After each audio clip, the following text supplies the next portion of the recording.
Madayong adlaw Matinians, Disyembre 21, 2024, karong adlaw. Ako si Josh Eric Gelgis. Uban ni kami alang sa mga labas nga mga balita, gikan sa lokal nga panggamhanan, ubos administrasyon ni Mayor Michelle Nakpilrabat. Ug ania ang atong mga headlines. Distribution sa bugas para sa tanan. Nagsugod na Christmas bonus gikalipay sa mga empleyado sa City Hall. Batanong mananagat, naluwas sa Puhada, firecracker zone sa Mati, atong sayron, seguridad sa Kapaskuhan, gihingusgan ug simbang gabi sa Mati, atong sutaon, kana ug uban pa sa pagbalik sa Ang Mati karon.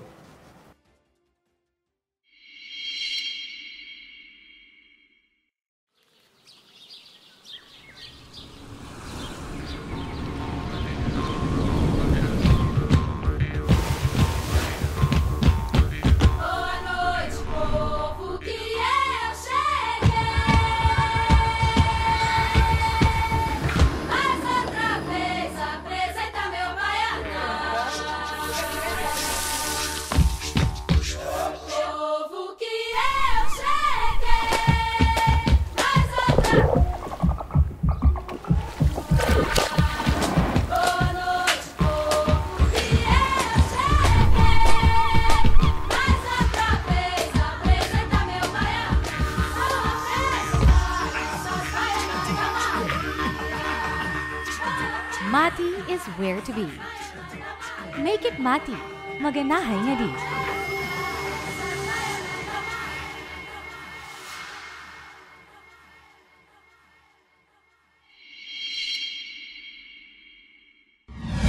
Kung may gustong isumbong nga problema sa inyong barangay, o di ka proyektong kinahanglan ninyo nga wala nga tagad, kung kamo nangitag kadangpan sa inyong suliran, i-report na kana sa Ang Mati karon.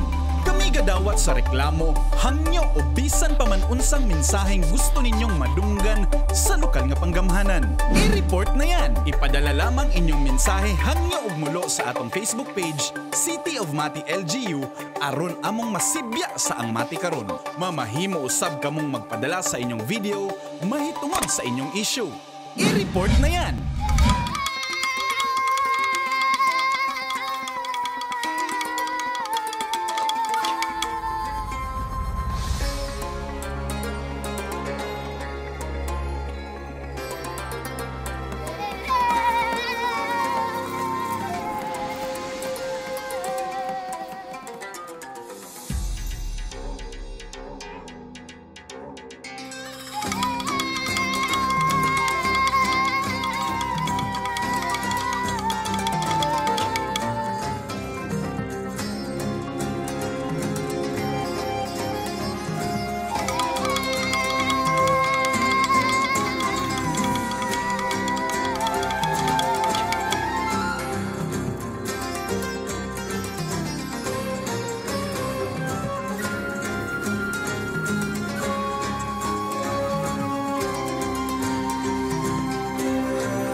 Matinians, andam ka ba panahon sa kalamidad? Ang Go Bag usa sa mga alibyo aron kaminusan ang epektong hatod sa kalamidad o emerhensiya. Ali, tabangan ta ka magprepara og Go Bag aron ready ka pirmi. Una, iandam ang sinina ug uban pang bisti nga magamit sulod sa duha hangtod tulo ka adlaw. Pagkaong di dali mapano sama sa dilata, biskwit, noodles ug uban pa. Tubig mainom, kutsara, tinidor, plato ug plastic bags. Toiletries sama sa toothbrush ug toothpaste, sanitary napkin para sa mga babae, sabon ug shampoo, hand sanitizer ug alcohol. First aid kit sama sa band-aid, mga tambal, ointment para sa mga samad, maintenance medication kung naa. Survival kit sama sa pocket knife na dunay can opener, flashlight ug posporo o lighter, ug pito. Mga gadget sama sa radyo, battery, power bank, charger ug extension cord. Human kini tanan maandam, ibutang kini sa bag na dili dali mabasa. Ang go bag ibutang sa butanganan na dali ra makita. Hinumdumi, mas luwas ang taong andam. I-ready na ang inyong mga go bags, Matinians. Kabalo ka ba? Nga otomatikong kansilado ang klase sa mga eskwelahan kung adunay bagyo, kusog nga pagulan, baha, ug kusog nga linog. Subay sa DepEd Order No. 37 Series of 2022. Otomatikong makansela ang klase gikan preschool hangtod grade 12 kung adunay na issue na tropical cyclone wind signals. 1, 2, 3, 4 o 5 gikan sa PAG-ASA o ang Philippine Atmospheric, Geophysical and Astronomical Services Administration. Gawas sa bagyo, otomatikong kanselado sab ang mga klase kung adunay gi-issue ang PAG-ASA na orange o red rainfall warning. Mamahimo sab na magsuspende og klase ang lokal na panggamhanan tungod sa pagulan bisan og walay warning gikan sa PAG-ASA. Samtang otomatikong makansela sab ang mga klase kung adunay flood warning gikan sa PAG-ASA. Makansela o masuspende sab ang mga klase bisan og walay flood warning sa PAG-ASA kung kini gimando sa lokal na panggamhanan. Sa panahon sa linog, otomatikong makansela ang mga klase kung lapas sa intensity 5 ang gideklara sa PHIVOLCS nakakusgon sa linog. Samtang mamahimong ikansela sa lokal na panggamhanan o mga school principal ang klase kung adunay linog na baba sa intensity 5 ang kakusgon. Kini nga polisiya mausab ang ginasubay sa Commission on Higher Education CONCHED. Karon, kabalo na ka! Libuan ka mga pamilyang Matinians na ang nakaambit sa pamaskong handog nga bugas na padayong gipang apod-apod sa lokal nga panggamhanan sa Dakbayan sa Mati. Ang distribution sa bugas nagsugod karong simanaha hangtod sunod simana. Si Albert Louis Villar Jr. sa report. Sa kasamtangan, 18,234 na kapamilyang Matinian ang nakadawat sa 5 kilong bugas gikan sa Mati City LGU ubos sa pagmando ni Mayor Michelle Nakpil-Rabat. Gilangkuban kini sa mga pamilya gikan sa managlahing barangay sa Mati sama sa Dahican, Tamisan, Lawigan, Mayo, Don Enrique Lopez, Tagabakid, Tagbinunga, Tagibo, Don Salvador Lopez, Don Martin Morondan, Buso, Danau ug Sanghay. Paspas ang nahimong distribution sa bugas ug gani sa unang adlaw pa lamang sa distribution, 12,229 na kapamilya ang dayon nga nakadawat sa giingong pamaskong bugas. Unang gianunsyo ng MNR ang pagpanghatag sa 5 kilong bugas ngadto sa mga pamilyang Matinian sa pinakaulahing magtanong kay MNR live streaming ni adtong Disyembre 11, 2024. Kung diin gisaysay niya, nagisiguro niya nga makadawat gayud og pamaskong walay pili ang mga Matinians. Ug gani tungod ini nga paghuna-huna alang sa katawhan, wala gihimong enggrande ang dekorasyon sa kadalanan ug gidapat ang pondo alang sa pamaskong bugas. Hindi namin pinabonggahan masyado. Para may konti tayong mapera, mas magugustuhan ko pa kasi matagaan tanan. Matagaan tanan. Walang iiwan, walang pinili. Okay. Bugas para sa tanan, Walay sa pili. Mati ha. Padayon ang pagpang-apod-apod sa bugas para sa tanan hangtod sa sunod ng mga semana. Gipanguluhan kini nga distribution sa Mati City Social Welfare and Development Office, inubanan sa mga barangay health workers o sa City Disaster and Risk Reduction Management Office sa Dakbayan. Kini nagapamatuod nga ang Pasko dili lamang selebrasyon sa adlaw nga tawhan ni Jesus nga manulubos sa tanan, kung dili selebrasyon usab sa panaghiusa o pagtinabangay sa katawhan. Kini si Albert Louis Villar Jr. para sa Ang Mati Karon. Merry ang Christmas sa mga empleyado sa City Hall ning Dakbayan sa Mati. Human gianunsyo ni Mayor Michelle Nakpilrabat ang dawato na bonus sa mga empleyado sa City Hall karong bulan sa Disyembre. Gawas sa mga empleyado, aduna sab pinaskuhan ang mayora sa tanang Matinians. Si Jasmine Tia sa report. Kahugyaw ug kalipay ang nipuno sa Mati FGR Park and Baywalk human gianunsyo ni Mayor Michelle Nakpilrabat ang Christmas bonus sa mga empleyado sa City of Mati LGU kaniadtong Disyembre 13, 2024. Makadawat ang mga job orders og 12,500 pesos isip Christmas bonus ug usa ka half sack na rice. Mitaas kini kumpara sa bonus sa miaging tuig na 12,000 pesos. Samtang ang mga regular makadawat og 30,000 pesos isip Collective Negotiation Agreement or CNA, 5,000 isip Productivity Enhancement Incentive kon PEI ug 20,000 pesos isip a Service Recognition Incentive human madawat sa City of Mati LGU ang ikatulong consecutive SGLG Awards. Suma total mokabat sa 50,000 pesos ang bonus na makuha sa mga regular. Gawas pa niini aduna sab mga raffle entries ang gipanghatag sa maong party sama sa brand new washing machine ug motor, grocery package 20,000 pesos ug 50,000 pesos. Apan ang pamaskong handog ni Mayor dili lamang para sa mga empleyado sa City Hall apan apil na sab sa tanang Matinians na walay pili. Gideklara sab sa mayor na adunay libreng 5 ka kilo na bugas alang sa matag household sulod sa Dakbayan sa Mati na madawat sa tanan. Nagsugod na kaniadtong Disyembre 17 ang rice distribution sa mga barangay. Samtang aduna sab movie by the Bay matag Sabado ug Domingo na ma-enjoy sa tanang Matinians kauban ng ilang pamilya, barkada ug uban pang mga loved ones. Dako ang pasalamat sa mayora sa tanang kalampusan sa lokal na panggamhanan tungod sab sa pagtinabangay ug partisipasyon sa tanang empleyado ug mga Matinians. Mahal kong mga Matinians, sa panahon ng Kapaskuhan, tayo ay muling binigyan ng pagkakataon upang magpasalamat sa Diyos para sa kanyang walang hanggang pagmamahal at biyaya.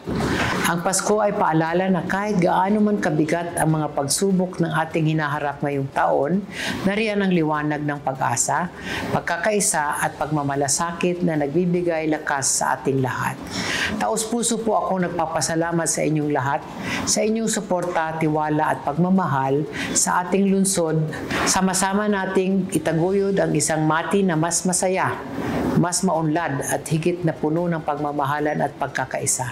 Maligayang Pasko at manigong bagong taon sa inyong lahat. Kini si Jasmine Tia para sa Ang Mati karon. Usa ka insidente sa kadagatan ang nasinati sa usa ka batan-ong mangingisda human nagiguba sa dagkong balod ang pakura niini kaniadtong Disyembre 14, 2024. Ania ang report.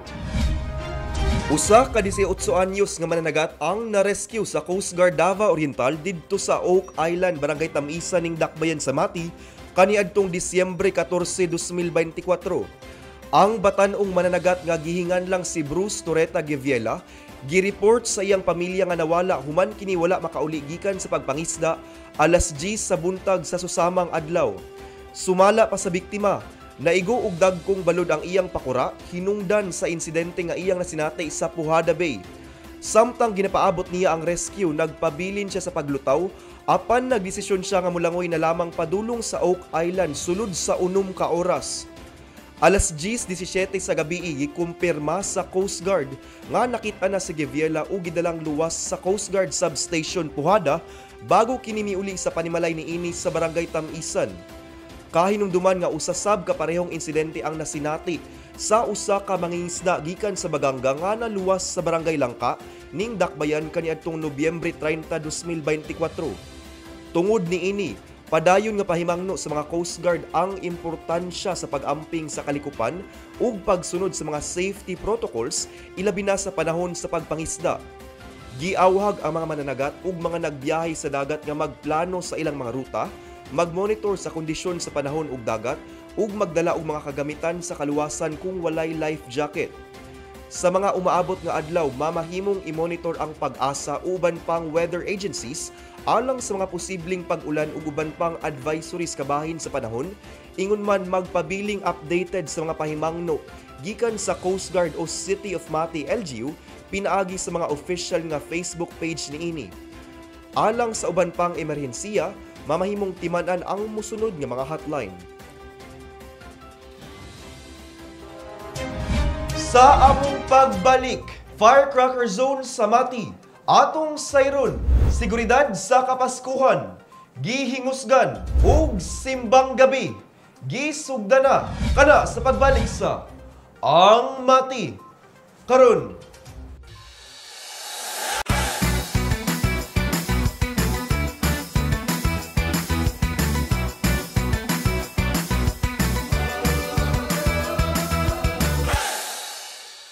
Maayong Pasko, Matinians! Aniyan o sabita sa tong segment na Matinians on the Street. Dinhi lamang sa Ang Mati karon. Pipila ka adlaw na lang Pasko na. Niining panahon sa Kapaskuhan, musidlak na usab ang syudad sa Mati, kauban ang mga Christmas lights ug ang diwa sa panaghiusa. Panahon kini sa pagsaulog, panagtapok sa pamilya ug pagpamalandong. Samtang napuno sa mga dekorasyon ang atong panimalay ug gitagamtam ang mainit nga atmosfera, usa-usab kini kahigayon nga maghuna-huna sa atong pinalanggang syudad, ang Mati. Bisan pa man kita nakasinati og mga hagit ning tuiga gikan sa mga ekonomikanhong pakigbisog hangtod sa padayon nga paningkamot nga mas mapaligon ang atong komunidad, ang kasing-kasing sa mga Matinians nagpadayon sa pagdanag pinaagi sa pagkamatinud-anon ug panaghiusa. Busa alang sa atong pangutana karong semana, karong Kapaskuhan, unsa ang imong pangandoy alang sa syudad sa Mati ug sa mga lumulupyo niini. Tara ba ni kami ug atong sutaon ang tubag sa mga Matinians. For me, ma'am, ang pangandoy for Mati City is kanang good health, especially for those people nga kanang naa sa balay tambalanan, ma'am. And also for ako ang sa entire Mati is unta kanang kitang tanan is kanang magtinabangay kita para sa ato ang ikalambo sa ato ang syudad. Ilabi na diri sa syudad sa Mati. Dagan dapat na pay mga programs nga dapat ipa-implement pa and para sa tanan, para sa ikalambo sa ato ang syudad. First is the unity as one kay if nata unity no kay mas mulambo pa ang Mati. Ang isa po na ako nga wish no is ang about sa politics no kay gusto nako dapat wala na yung mga corruption good para mas makita jud nato kung unsa kanindot ang naadriya sa Mati kay so kung kanang daghay mga kuan diri nindot during Christmas season no pwede ka mato sa Capitol, diri sa Baywalk and sa mga beaches. Ang hope lang jud ako no is magkahiusat ang tanan para walay problema na mahitabo. Siguro kay need lang ang cooperation sa mga usa para mas molambo pa jud ang ato ang syudad. Unta mas daghan pag opportunity kana lang sa ako opportunities. Ang wish nako para sa Mati, first na unta magkahiusa ang tanan, magpinanggaay o unta na magunta ang Mati na magpakalayo ang mga trahedya. Oo, tapos and unta na more on na mga opportunity mo abot sa syudad sa Mati, especially sa mga like diri sa Baywalk. Diri man gud sa Baywalk, appreciated namo na sa mga lumulupyo sa Mati nga na worth it me, especially sa kuan nga pag enter lang nako diri sa Baywalk. Nice ang view. Good project. Para sa kuang akong pangandoy para sa mga katawhan diri sa Mati, either sa atong munisipyo sa Mati, para sa mga katawhan ng ako mga ipangandoy karong maabot nga Pasko na unta magmalipayon sila, dili lang isip sa kwarta nga gipangandoy, isip pod nga tagaan po sila pagtagad labi na sa panginabuhi aron po sila dili magsigig salig og pangayo pa. And then sa Mati City pod ang ako pong maka-suggest na untaan naa ang pagsinabtanay aron jud kay kung wala tay pasinabtanay labi nagtrabaho mo dili mo asenso ang matik. O usa pud na ang dakong gugma sa matag usa. Magkayusa sila sa panggobyerno sa mga tao nga mahusay sa pangunahuna o magsinabtanay. Mga lagad po sa Ginoo, magsimba para makasabot. Mulambo pamati na matagaan pa na maayong kayuhan diri sa amoa na unta apel po sa mga sunod na generasyon, mga bata. Ang akong wish is mag-improve pa ang atong city and pagkasinabtanay sa people. Unta ang mati, mag-more pa ang progress, develop, walay away for the people, more love. O pagsinabtanay para sa isa't isa. Walay away, labi na kay hapit na ang election. Isit aside nato ang election. Oh no, I mean ang politika. In general. Same as everyone else. World peace. Stop wars, be kind to each other. Ug mo kana ang tubag sa Matinyans kabahin sa atong pangutana karong semanaha. Ubani na usab kami sunod semana din lamang sa Matinyans on the Street. Ako sa Jilbis Jean Patalingog. Merry Christmas Matinyans! Amping!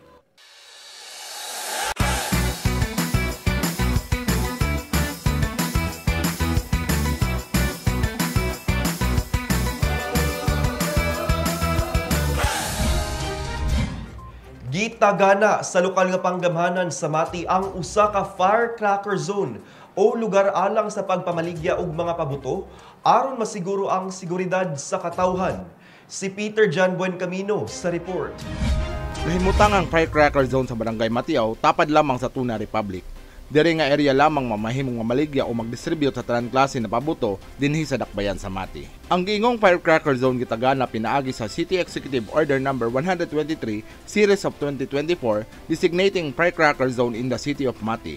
Gitagana usab sa giingong orden di ehekutibo ang mga requisitos aron makakuha sa permit sa pagpamaligya o pagdistribute sa mga pabuto sa Mati. Usa sa mga requirements sa City LGU alang sa permit to sell firecrackers mao ang pagkuha og sertipikasyon gikan sa Philippine National Police. Ang kapulisan sa Mati City usab ang gihatagan o gimbuhatan sa pagpatuman sa no permit no operate policy alang sa mga firecrackers and pyrotechnics. Kini si Peter John Buencamino para sa Ang Mati karon. Hugot nga implementasyon sa seguridad ang gipatuman sa kapulisan alang sa selebrasyon sa Kapaskuhan sa Dakbayan sa Mati. Si Nash Tiguelo alang sa dugang detalye. Hingpit nga nagpatuman og hugot nga seguridad ang kapulisan alang sa umaabot nga selebrasyon sa Kapaskuhan sa tibuok Dakbayan sa Mati. Nakikoordinar na ang kapulisan sa ubang mga ahensya nga nagpatuman sa balaod ug mga responders sa emerhensya nga nagsiguro sa usa ka hiniusa nga pagtubag sa bisan unsang mga insidente. Naglatag usab og mga checkpoints sa kapulisan alang sa mas luwas ug hapsay nga selebrasyon sa Kapaskuhan. Samtang pahimangno sa kapulisan nga likayan ang pagdala og mga pakbag ilabi na og mutambong og mga kalihukan sa Kapaskuhan sama sa simbang gabi ug uban pa. Samtang walay piho nga mga hulga sa Dakbayan sa Mati ug ang kapulisan nagpadayon sa usa ka taas nga kahimtang sa pagkaalerto ug pagpangandam sa mga potensyal na mga krimen ug uban pang peligro sa seguridad sa panahon sa Kapaskuhan. Nakiglambigit usab ang mga membro sa kapulisan sa katawan aron mapalig-on ang komunikasyon ug mahimong luwas ang matag usa. Nag-awhag usab ang kapulisan sa pagtaho sa mga kadudahang kalihukan na i-report dayon sa mga otoridad. Kini si Nash Tiguelo para sa Ang Mati karon. Gisugda na ang simbang gabi kadlawon sa Disyembre 16 ug matapos sa Disyembre 24. Si Jilbis Jean Patalinghog sa report. Karon ang ikaunom nga adlaw sa Misa de Gallo ug tulo na lamang kaadlaw ang nahabilin sa pag-obserbar sa maong tradisyon nga usa ka dakong bahin sa espirituhanong pagpangandam alang sa Pasko. Ang Misa de Gallo nga usa ka tinuig nga paghiusa sa komunidad gipasidunggan matag Disyembre. Kini usa ka oportunidad alang sa mga deboto nga mag-ampo ug magpamalandong, nag-awhag og mas lalom nga espirituhanong pagsusi ug nagdasig sa kinasingkasing nga mga tinguha. Karong tuiga sugo Disyembre 16, gatusan ka mga deboto ang mitambong sa lain-laing mga simbahan dinhi sa Dakbayan sa Mati. Ang Misa de Gallo nga naghatag og usa ka oportunidad sa mga lalom nga pagsabot sa relihiyon ug ug nagkahiusa ang komunidad sa maong selebrasyon. Alang sa mga debotong naa sa layo o dili makatambong personal sa misa, ang The Roman Catholic Diocese of Mati nag-livestream sa Misa de Gallo matag adlaw pinaagi sa ilang Facebook page aron makasalmot gihapon ang mga deboto bisan pa nga layo sila sa pisikal nga venue. Sa usa ka pakighinabi, si Father Darway Clark mi pasabot sa espirituhanong kahulugan sa Misa de Gallo. Diin iyang gipasiugda ang paglaom, pagkahiusa ug pag-andam alang sa pagsaulog sa Pasko. It serves as a time for spiritual reflection, devotion, and celebration. Kasi it's a celebration of faith, a celebration of the community, a celebration of thanksgiving na para bang buong pamilya, buong community na sana magpasalamat tayo sa Diyos sa mga blessings at mga guidance na binigyan niya sa atin. Kaya Christmas is about God's love and about love. Gawas sa Novena Masses, daghan pang lain-laing mga kalihukan ang giorganisar sa mga simbahan aron mas mapalambo ang diwa sa Pasko. Lakip niini ang mga ritual programs, charity drives, Christmas caroling ug uban pang mga programa nga nagdala og kalipay ug paglaom sa mga residente. Alang sa complete schedule sa mga misa o guban pang updates, mabisitahan ang opisyal nga Facebook page sa Divine Mercy Parish Mati, The Roman Catholic Diocese of Mati ug San Nicolas de Tolentino Cathedral Mati City. Sa laing bahin, hapsay ug malinawon ang pagpahigayon sa unang unom kaadlaw sa simbang gabi sa Dakbayan sa Mati, kini tungod sa hugot nga pagbantay sa kapulisan nga gipanguluhan ni Police Officer in Charge Al Anthony Gumban nga magbantay sa tanang simbahan nga nagsaulog sa Misa de Gallo sugod Disyembre 16 hangtod 24. Sa assessment nato sa ato ang mga activities like simbang gabi, so far ang City of Mati wala man tay gikabalakan nga mga threat groups nga mo'y mo hatag og kasamok or threat no sa atong katawhan. So far wala man tay na-receive nga mga threat from other unscrupulous individuals or group. So mo na siya nga nakuha nato nga mga assessment. Ang PNP uban sa mga lokal nga ahensya ug lokal nga panggamhanan sa Mati nagtinabangay aron masiguro ang maayong dagan sa trapiko ug kaluwasan sa mga deboto. Samtang magpadayon ang Misa de Gallo hangtod Disyembre 24, ang mga awtoridad nag-awhag sa tanan nga mag-apil sa misa nga adunay pagtahod ug panaghiusa. Gipasiugda usab ang kamahinungdanon sa kooperasyon sa mga residente, ilabi na sa husto nga pagparada ug pagdumala sa mga tawo. Kini si Jelbes Jane Patalinghog para sa Ang Mati Karon. Ania ang orden de ejecutibo ug mga aktibidades sa atong halangdong Mayor Michelle Nakpil Rabat karong semanaha.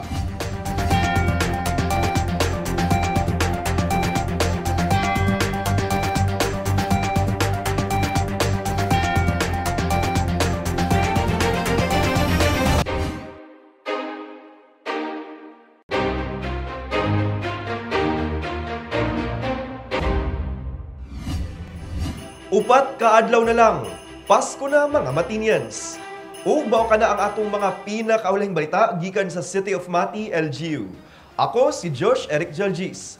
Uban ni kami sunod semana matag Sabado diri lang sa Ang Mati Karon. Atong kanunay hinumduman nga magbakusganon, magmatinabangon ug magmahigugmaon matag adlaw.